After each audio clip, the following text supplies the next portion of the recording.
Skubal, really the overwhelming Cy Young winner. 2 in a row. Doesn't happen often. Let's talk about what that means for Detroit, because again, that became the lead story. What do the Tigers do now that he's won his second Cy Young? Do you think that Chris Ilitch, the owner of the Tigers, was not ready for the fact that Skubal was going to win the Cy Young?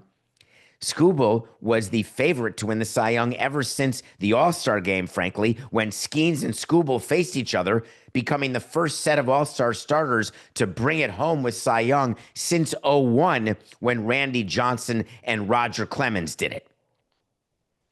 The Tigers, like the Pirates, were very well aware that Skubal was entering his final year of arbitration. They've been well aware for the last 2 years what his arbitration number is likely to be this year. Spoiler alert, it's going to be a big number. Like it's going to start with a 2, and it won't be the low 20s. The Detroit Tigers have been figuring out their payroll for 2026 not since last October, like last month after they were eliminated. They've been working on future payrolls for years. What would change their mind? When we had a 5+ player, position player or pitcher, we had made a decision about what we were going to do with that player before the offseason even started. We didn't want to be tempted, because believe me, teams are going to tempt the Tigers with trades for Skubal. They're going to offer multiplayer packages ready for the big league pitchers, plus young, ready position players.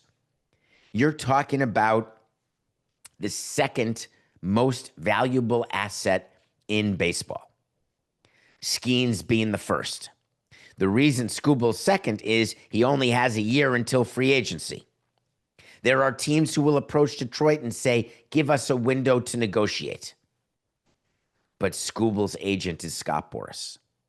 There is no scenario that Skubal will agree to a long-term deal with Detroit right now, no matter what Scott Boras said, and we'll get to what he said about Skubal in a moment.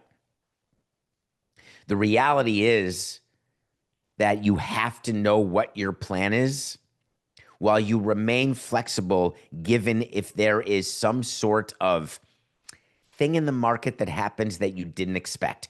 That didn't happen very often in my career, because if you've got an asset like Skubal, you are writing down every single trade you would do with every single team. You've got an entire division of pro scouts whose job is to know every single organization. You have met with your baseball people. You have written down 29 teams, 29 trade packages. When someone calls on Skubal, you respond with the package you would do. It may not be 29 of them. You may have gone through the best packages possible on every team and decided there are 7 trades that we would do as is. When you're called as a GM, when you've got a 5+ asset, you take that call. You answer with the exact trade you would make. If the Tigers get an overpay that would bring you into night sweats, they'll move Skubal, regardless of what Boras says or the fans say, because it's the right baseball deal to make.